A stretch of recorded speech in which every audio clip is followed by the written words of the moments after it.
and welcome to Let's Play The Legend of Zelda Link's Awakening with Link6616, my awakening as a Let's Player. This episode, we are going to focus on the Colour Dungeon, which I was wrong in the last episode, you can't do it on the Game Boy Pocket. For some reason I thought you could, but the guards just present you with no option to do so. Sorry about the mistake. Also, keep in mind that whenever I pronounce the word colour, unlike this text, it includes the letter U in it, because that is how it is spelt. This man is blue, because this is a very, very difficult puzzle.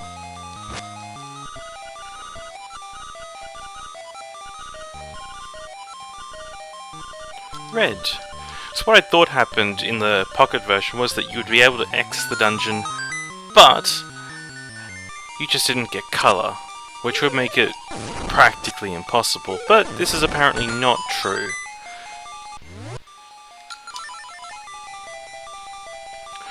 So, I don't think this dungeon is terribly interesting overall, but the colour puzzles are not bad.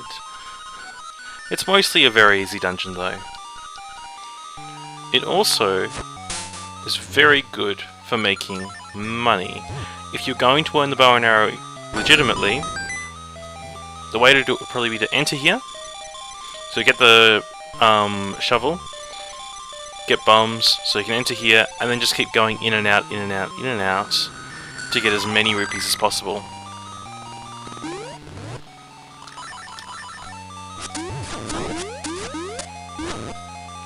Right, so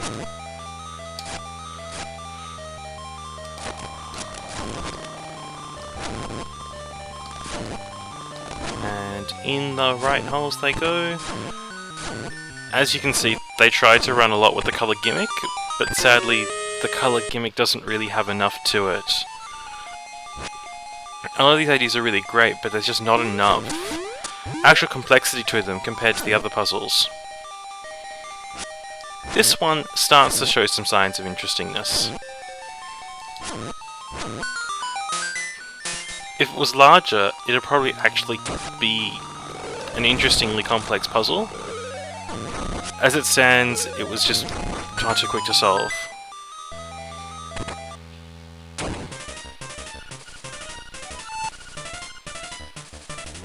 Well, let's not use our sword. See how I pointed out in one of the earlier episodes that we can use magic powder on these things that look like these to have effects? Well, that's how you heard it.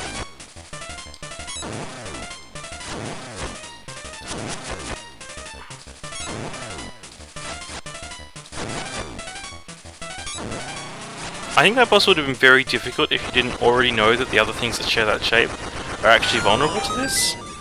But I've never really talked with the owl statues here, so perhaps it's given away in a hint. And let us get the boss key.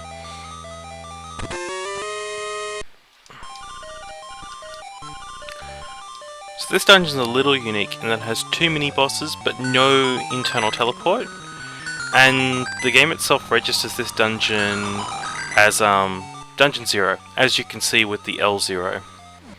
Important to note, actually, going back to the map screen for a moment, Link's Awakening does not use levels in its map, so a staircase that goes somewhere is not on a separate floor, it's on the same floor with like an underground secret tunnel or something if you want to explain it away.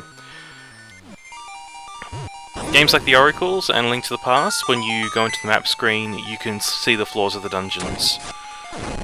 There is one dungeon in Link's Awakening that actually plays with the idea of floors, and that is, what's it called?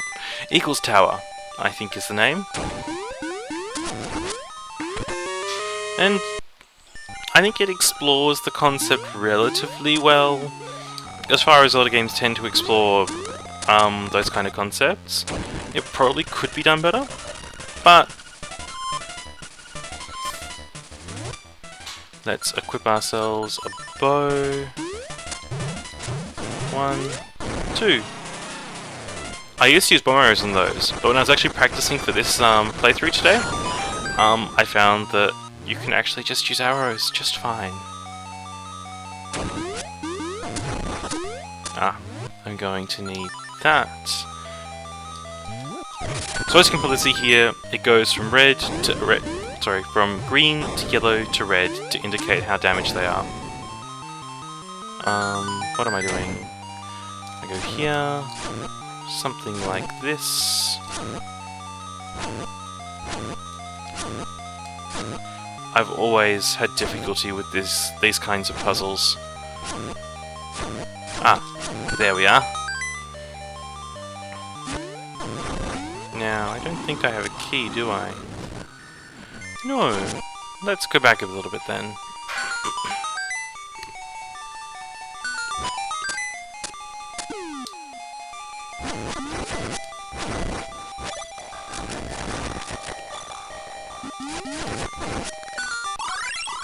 Guardian Acorn. Just kind of sad. I actually do significantly prefer the music of the dungeon itself as opposed to this. Yeah.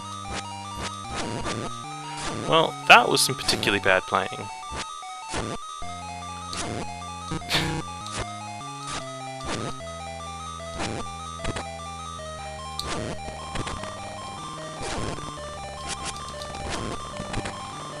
And come on, move up a little bit. And in we go. Got the final key. Now it's onward to the final boss. And the reward for this dungeon is the coloured clothes, which you can pick between red or blue. Blue basically gives you a permanent Guardian Acorn, and red, on the other hand, gives you a permanent piece of power, effectively. Meaning that you get lovely explosions every time you hit. We are going to be running on the basis of damage is good, because the best defense is a good offense.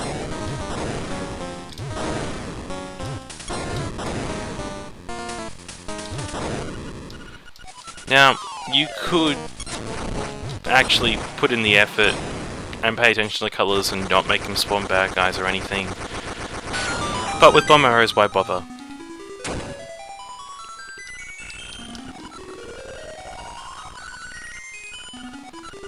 And that's colour with a U, remember? I think I'll pick red, as mentioned before. Absolutely sure.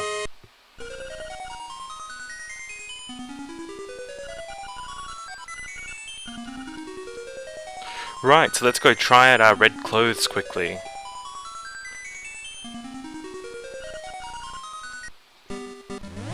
Equip our sword. Bang! Now ghosts aren't really affected too much by this, so let's just find a normal everyday enemy to kill. And we'll just...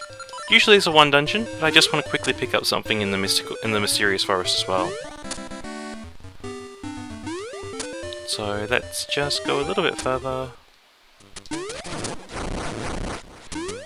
So it basically makes a lot of monsters for now one hit kill. And I've got a piece of power as well.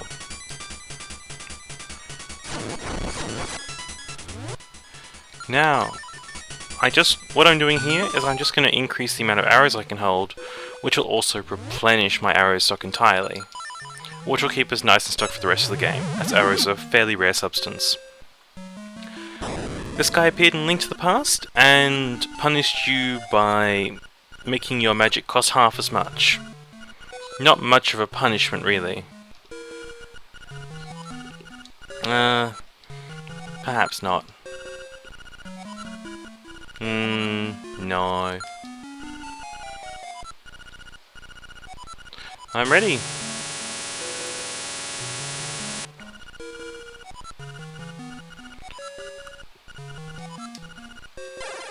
Oh no. How hard it will be to carry 60 arrows. Life is so hard for Link. But that's it for this episode, so thank you very much for joining me, and next week we shall conquer the castle we shall conquer back Richard's castle for him, who you will meet in the next episode. Have fun, take care, bye!